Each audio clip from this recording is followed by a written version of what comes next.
The dawn mist hung heavy over the sleepy, forgotten town of Oakhaven. It was a place the world had left behind, somewhere in the rusted heart of the Appalachians.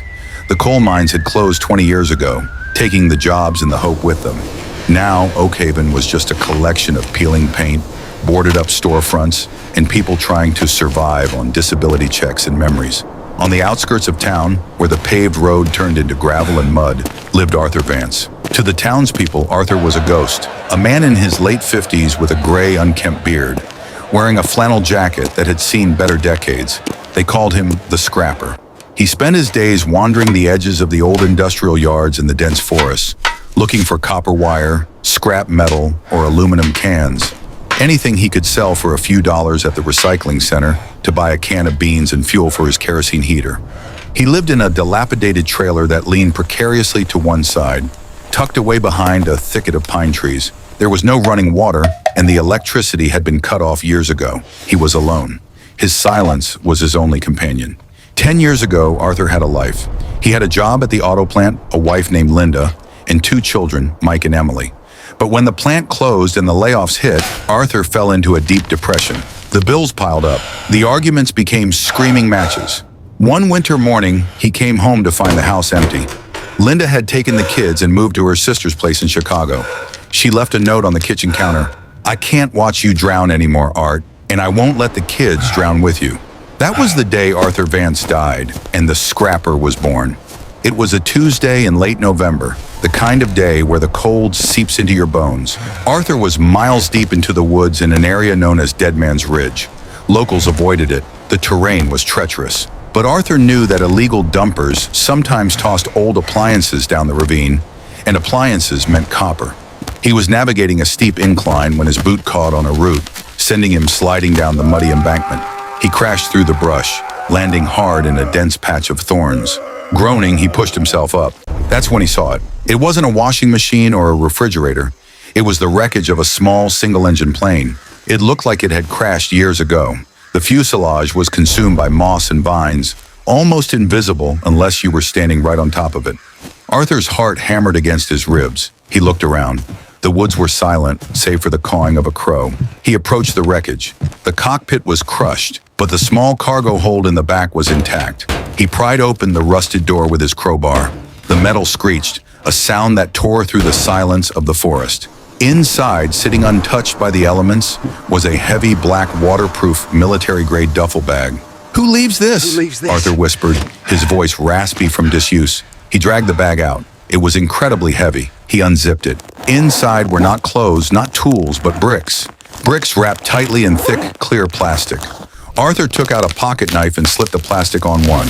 Green. The unmistakable dull green of American currency. Arthur fell back into the mud.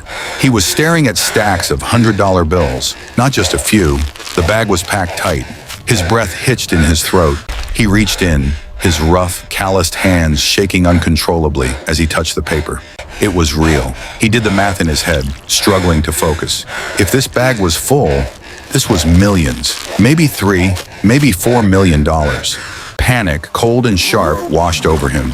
He zipped the bag shut and scrambled to his feet, his eyes darting through the trees. Was someone watching? Was the pilot's ghost nearby? Was this cartel money? Mafia money?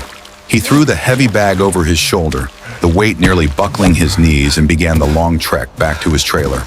Every snapping twig sounded like a gunshot. Every rustle of leaves sounded like footsteps. By the time he reached his trailer, the sun had set. He threw the deadbolt, a flimsy piece of metal that wouldn't stop a child, let alone a gunman, and shoved the bag under the floorboards beneath his dirty mattress. That night, Arthur didn't sleep. He sat in his broken armchair, a rusted shotgun across his lap, staring at the door. He was a rich man, and he was the most terrified man in America. Days turned into weeks. Arthur didn't change his routine. He forced himself to go out and scavenge for scrap metal, acting as if nothing had happened. But inside, his mind was racing. He knew he couldn't just walk into a bank and deposit $4 million. The IRS, the FBI, the local sheriff, everyone would come knocking. He waited a full month before he spent a single dime. He started small.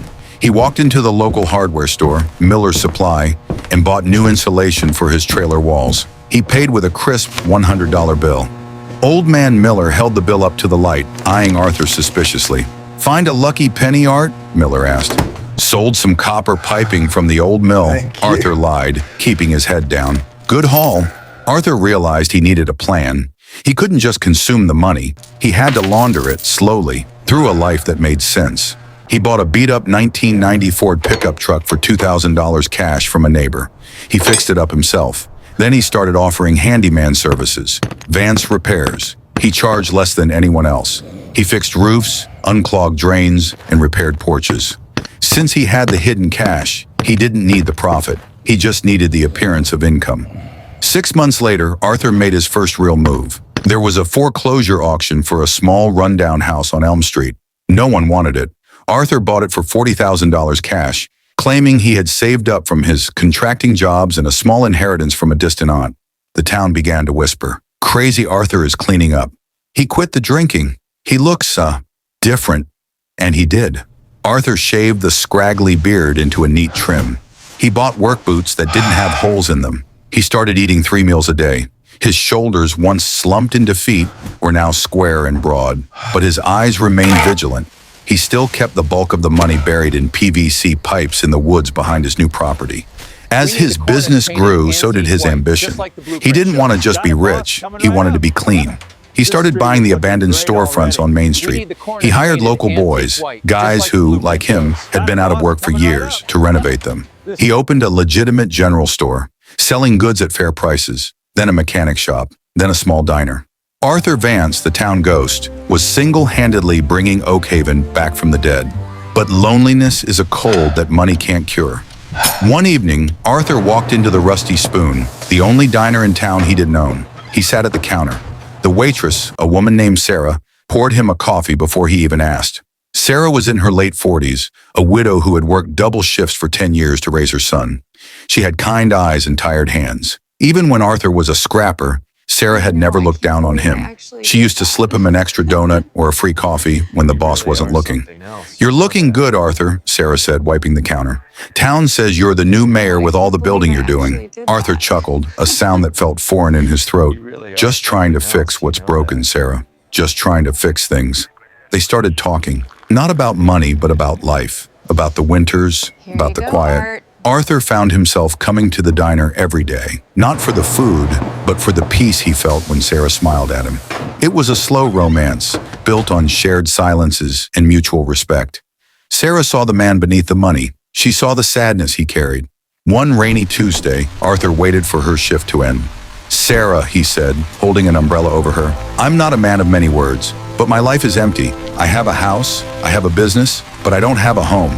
Would you like to get dinner somewhere nice?" 2 years after finding the bag, Arthur and Sarah were married in a small ceremony in the backyard of the house he had renovated.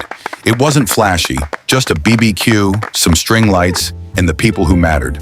For the first time in decades, Arthur felt the cold grip of fear loosen around his heart. But the past has a way of knocking on the door when you least expect it. Arthur was in his office at the construction yard when he saw a luxury sedan pull up. A woman stepped out.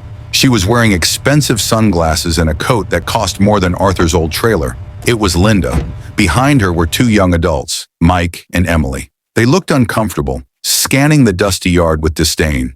Arthur stood in the doorway, his heart pounding, not with love, but with a dull, aching anger. "Hello, Art," Linda said, taking off her glasses. She looked older, harder. "We heard the news about your success." Arthur didn't move. "You're a long way from Chicago, Linda."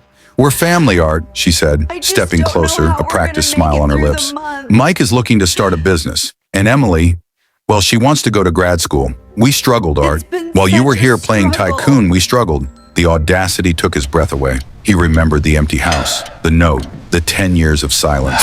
He looked at his children. They wouldn't meet his eyes. They were strangers. "You didn't struggle," Arthur said, his voice low and steady like rolling thunder. "You ran. You left when the fridge was empty. You left a man when he was on his knees." "I did what I had to do," Linda snapped, her mask slipping. "And now, by law, half of what you have is mine." "We were never officially divorced, Arthur." The threat hung in the air. She was right. He had never filed the paperwork. She could destroy everything. She could bring the lawyers who would bring the audits, who would ask where the initial capital came from. The secret of the bag would come out. Arthur looked at Linda, then at his children. He felt a profound sadness. Not for himself, but for them. They were vultures, circling a kill they didn't make. "Come inside," Arthur said coldly. He sat them down. He didn't yell. He didn't argue. He wrote a check. It was for a substantial amount, enough to pay for grad school, start a business, and buy a house. "This comes from a trust," Arthur lied.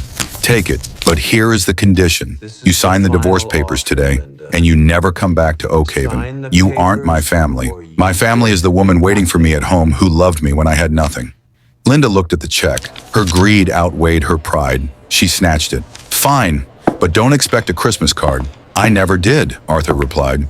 As they drove away, kicking up dust, Arthur felt a massive weight lift off his shoulders. He had paid the ransom for his freedom, but the final test of his conscience was yet to come. One evening, Arthur was sitting on his porch with Sarah, watching the sunset. The television inside was playing the national news. Arthur usually ignored it, but a headline caught his ear. "FBI closes 15-year cold case on the sky-high cartel robbery." Arthur froze. He walked into the living room. The news anchor was speaking. Authorities believe the small plane carrying nearly $5 million in illicit cartel cash crashed somewhere in the Appalachians during a storm in 2008. The wreckage was never found, and the cartel members involved were all incarcerated or deceased.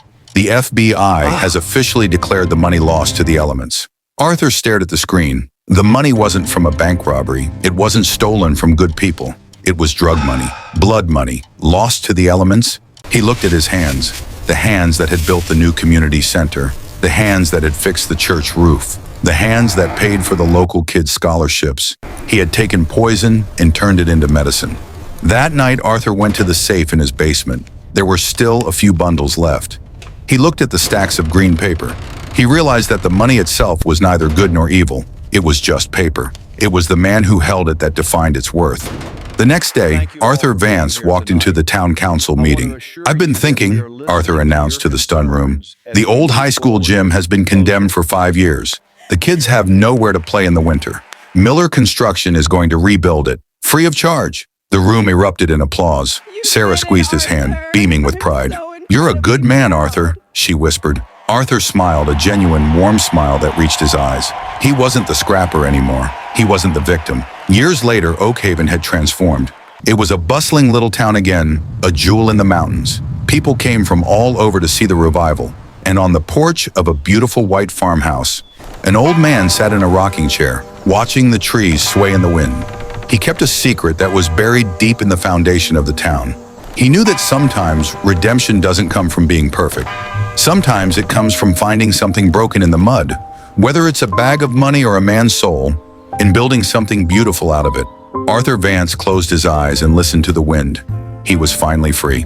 If Arthur's story made you question the line between right and wrong, go ahead and smash that like button. It really helps the channel. And I want to know your thoughts in the comments below. If you found a bag with millions of dollars in the woods, knowing it was dirty money, would you turn it in? Or would you try to change your life like Arthur did? Be honest. And hey, if you want more incredible stories of redemption, mystery, and the twists of fate, make sure you hit that subscribe button and ring the notification bell. You don't want to miss the next one. Catch you in the next video.